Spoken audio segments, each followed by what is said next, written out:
구약성경 641페이지 역대상 21장 1절에서 18절이 오늘 말씀의 제목은 내 삶의 오르난의 타작 마당입니다. 오늘 본문은요 다윗 왕의 인구조사로 시작이 됩니다. 본문에 보면 다윗 왕이 이스라엘 전 지역의 인구조사를 명령합니다. 물론 인구조사 자체가 큰 문제는 아닙니다. 그런데 오늘 본문에서 지금 하나님이 다윗 왕을 이스라엘을 징계하시는 이유는 그 목적에 있었습니다. 성경에는 인구조사가 여러 번 나옵니다. 대표적인 것이 출애굽기 30장 12절에서부터 16절에 나오는 인구조사입니다. 제가 한번 읽어드릴게요. 내가 이스라엘 자손의 수요를 조사할 때에 조사받은 각 사람은 그들을 계수할 때에 자기의 생명의 속절을 여호와께 드릴지니 이는 그것을 계수할 때 그들 중에 질병이 없게 하려 함이라.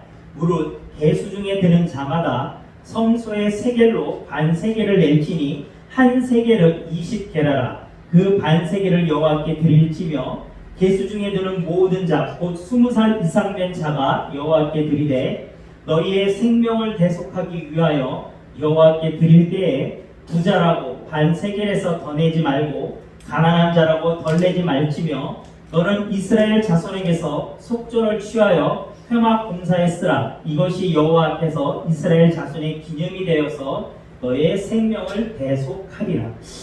지금 제가 읽어드린 출애굽기 30장에서 나오는 인구조사는요 생명의 속절을 여호와 하나님께 드리기 위해서 실시하는 것이었습니다. 이것은 이스라엘이 죄가 있음에도 불구하고 지금까지 하나님께서 이스라엘 백성들을 생존케 하시고 번영케 하신 것에 대한 감사의 예물이었습니다. 그래서 이 속절을 드리는 것은 여호와가 자신들의 하나님이심을 고백하는 신앙의 고백이었고 또 여호와 하나님께서 이스라엘을 통치하신다라는 사실을 분명하게 하기 위한 목적이 있었습니다. 그리고 무엇보다 오늘 지금 다윗이 행하는 인구조사와의 가장 큰 차이는 뭐냐면 하나님이 명하셨다는 것입니다. 그런데 오늘 본문의 인구조사는 그렇지 않습니다. 지금 다윗이 하려는 인구조사의 목적은요 하나님의 지시를 한 것도 아니고요 오늘 본문을 보면 5절을 보면 그 목적을 분명하게 알 수 있습니다. 우리 5절 한번 같이 볼까요? 5절 같이 읽겠습니다. 요압이 백성의 수요를 다윗에게 보고하니 이스라엘 중에 칼을 뺄 만한 자가 110만 명이요 유다 중에 칼을 뺄 만한 자가 47만 명이라. 다윗의 명령을 받은 요압은요 오늘 본문에 보면 인구조사를 그가 찬성합니까? 반대합니까? 반대합니다. 그는 다윗 왕의 충성스러운 부하였습니다. 그는 다윗이 가장 신이 많은 사람 중에 한 명이었습니다. 그런데 참 안타깝게도 그 요압은요 그냥 하나님을 잘 섬기는 사람은 아니었습니다. 그는 굉장히 좀 야한 사람이었어요. 그래서 언제나 눈치를 보는 하나님의 말씀보다는 자신의 이득을 위해서 움직이는 사람이었거든요. 그런데 참 재밌는 사실은 뭐냐면 그 요압까지도 오늘 본문 3절에 보면 어찌하여 이스라엘을 하나님 앞에 범죄케 하나이까 라고 얘기를 합니다. 어쨌든 간에 요압은 안 된다고 하는 것입니다. 하지만 다윗은 인구조사를 명합니다. 마치 모든 사람이 그것이 잘못된 것인 줄 알고 있는데 다윗 왕만 모르는 것 같습니다. 이 요압이요 이 다윗 왕의 그 명령이 어지간히 불만이었던 것 같습니다. 오늘 같은 본문을 다루고 있는 사무엘서에 보면요 이 사람이 약 9개월 조금 넘게 인구조사를 하러 돌아다니거든요. 근데 오늘 본문에도 보면 레위 지파와 베냐민 지파는 아예 세지도 않아요. 그리고 사실은 성경학자들의 얘기는 인구조사를 왜 이렇게 9개월 이상 다닐 만한 그 상황도 아니라고 합니다. 그러니까 불만이었던 거예요. 하기 싫었던 것입니다.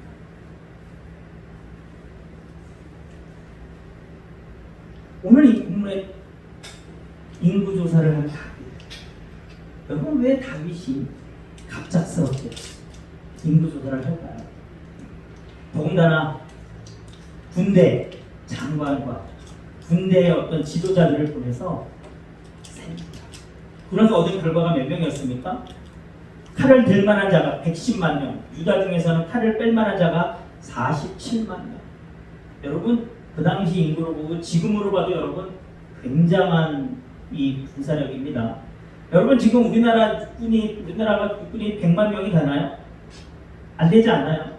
뭐 60만 명 뭐 이랬던 것 같은데 우리 제대한 지 얼마 안 된 경우니 지금 육군이 몇 명 정도 됩니까? 점점 줄어간다는 것만. 분명한 건 지금 우리나라 전력이 100만 명이 안 돼요. 그렇죠? 굉장한 수입니다. 여러분 오늘 본문은요 다윗 왕의 말년 시기거든요.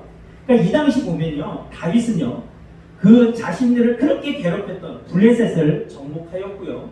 모압은 이스라엘에게 지금 조공을 하고 있는 상황이고요. 다메섹에는 단단한 성체가 세워져 있고요. 에돔과 아람 사람들은요 이스라엘의 종이 되어 있을 때입니다. 그래서 이 다윗의 놀랄만한 승리를 거두었고요. 그의 명성은 온 세상에 퍼져 있었습니다. 그래서 역대상 14장 17절에 보면요. 다윗의 명성이 온 세상에 퍼졌고 여호와께서 모든 이방 민족으로 그를 두려워하게 하셨더라 이렇게 나옵니다. 하나님은요 다윗을 왕으로 세우시고 하나님이 다윗과 함께 하시며 다윗에게 말씀하신 그 모든 것들을 하나님은 다윗에게 다 이루셨던 것입니다. 그런데 그때 되니까 다윗의 마음속에도 여러분 교만이 듭니다. 하지만 오늘 본문에 보면 처음에 어떻게 나옵니까? 사탄이 여러분 다윗을 깬 것입니다. 그런데 제가 그런 생각을 했어요. 평소에 다윗이었다면 과연 사탄의 유혹에 넘어갔을까? 여러분 다윗이 사탄의 유혹에 넘어갔던 어떤 그 자신의 마음에 하나님께 향했던 그 칼같이 세워져 있던 그 마음이 무너져 내려서 범죄했던 것이 대표적인 무엇입니까? 우리아의 아내 바세바예요. 여러분 그때도 상황을 보면요 전쟁 중이었습니다. 전에 다윗은요 늘 앞장서서 나가서 싸우는 왕이었습니다. 하지만 자신이 왕이 되고 나서 어느 정도 자리를 잡자 이제 장군들만 나와서 싸웁니다. 다윗은 성에서 보고만 받던 상황입니다. 그럼 그가 이제 왕국에서 할 일이 없으니까 옥상에 올라가서 두리번두리번 거리다 바세바를 불러요. 오늘 다윗도 마찬가지입니다. 다윗의 말이에요. 여러분 주변의 모든 나라들이 다윗을 칭송합니다. 다윗에게 겁을 냅니다. 다윗의 이스라엘은 든든하게 세워졌습니다. 사울왕 때처럼 싸우는 상황이 아닙니다. 주변 왕국들이 다윗을 두려워하고 조공을 바치는 상황입니다. 다윗의 하나님을 향해 칼같이 서 있던 그 마음이 잊어진 것입니다.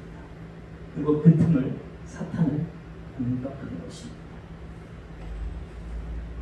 다윗의 인구조사는 나중에 결국 다윗뿐 아니라 이스라엘 모든 백성들까지 하나님 앞에 죄를 짓도록 만드는 원인이 되어납니다. 결국 하나님은 다윗에게 선견자 갓을 보냅니다. 그리고 어떻게 말씀하십니까? 다윗에게 세 가지 중 하나를 선택하라고 합니다. 그 세 가지가 뭡니까? 오늘 본문 12절 한번 볼까요? 오늘 본문 12절 한번 보십시다. 첫 번째는 3년 기근입니다. 그리고 두 번째는 석 달을 다윗이 적군에게 피하여 적군의 칼에 쫓기는 것입니다. 세 번째는 여호와의 칼, 곧 전염병이 사흘 동안 이스라엘에 유행하는 것입니다. 여호와의 천사가 이스라엘을 진멸하는 것입니다. 여기서 다윗이 선택을 합니다. 어떤 것을 선택합니까? 그렇죠. 다윗은요 여호와의 손에 자신을 내어 맡깁니다. 13절에 보면 내가 공경에 빠졌도다. 여호와께서는 국률이 심히 크시니 내가 그의 손에 빠지고 사람의 손에 빠지지 아니하기를 원하나이다. 다윗은요 자신이 공경에 빠졌다는 것을 이제 알았습니다. 그리고 자신이 사람의 손에 빠지기보다는 여호와의 손에 여호와께서 직접 징계하시는 그 징계를 받기를 원합니다. 그 이유가 뭐였습니까? 여호와는 국률하시니 크심을 다윗은 알았기 때문에. 다윗의 일생을 한번 생각해 보십시오. 다윗은 그의 삶 속에서 확실히 알았습니다. 하나님이 어떠하신 분이신지, 하나님이 우리를 얼마나 사랑하시는지, 자신을 얼마나 사랑하고 계신지를 다윗은 알았습니다.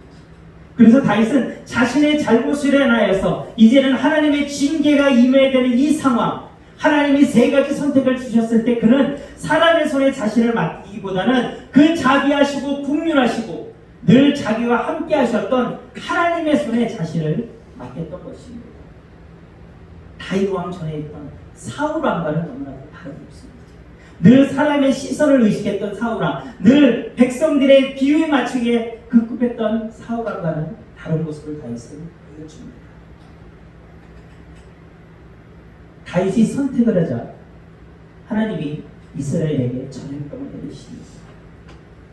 이스라엘 백성 중에서 죽은 자가 7만 명이에요. 그런데 여러분 오늘 본문을 보십시오. 이 7만 명이 전부였을까요? 아닙니다. 사흘 동안 여호와의 사자가 이스라엘 백성들에게 전염병으로 치기 시작하는데 하루에 7만 명 죽은 것입니다. 오늘 보면 15절을 우리 한번 같이 읽어볼까요? 15절 한번 같이 읽겠습니다.